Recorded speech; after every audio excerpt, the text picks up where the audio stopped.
There's no shortage of books, commentaries, or articles on Paul's letter to Galatians. But when it came time for me to teach a brief series on Galatians, my primary sources distilled down to 4 authors, 2 from Europe, 2 from Oregon.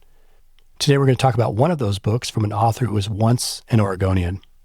Welcome to 315, where we're talking on apologetics, biblical studies, worldview, just 1 point, 15 minutes or less. I'm Jones Oliver.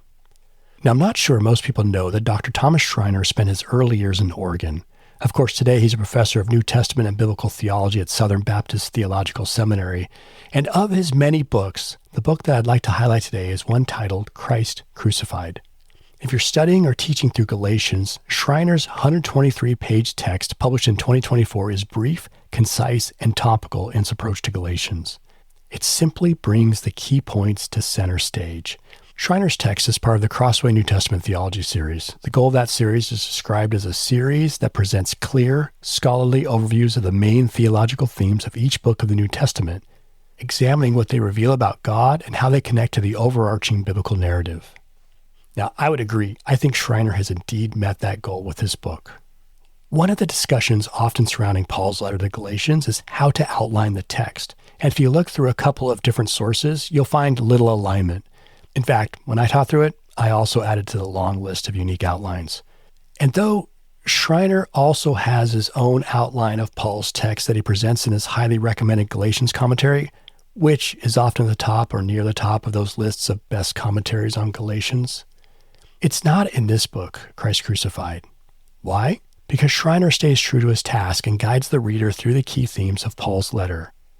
Instead of getting caught up on the flow of Paul's argument or what is precisely meant by this phrase or that word, Schreiner gives us the 10,000-foot level of the text.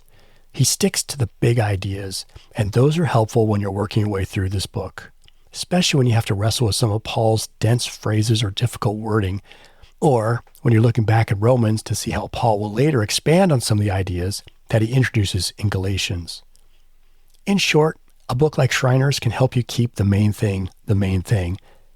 And isn't that the battle we often find when we start working through a text, keeping the main thing front and center? Certainly, our deep dives can be interesting, but we risk forgetting or muddling over the key landmarks in the text. In Schreiner's book, he ultimately follows the order of Galatians as he pulls out those key themes. First, starting with the conflict that Paul's addressing, moving to Paul's presentation of the gospel, and ultimately the renewed life in Christ that cannot be obtained by works of the law. In summary, this is only 123 pages of text.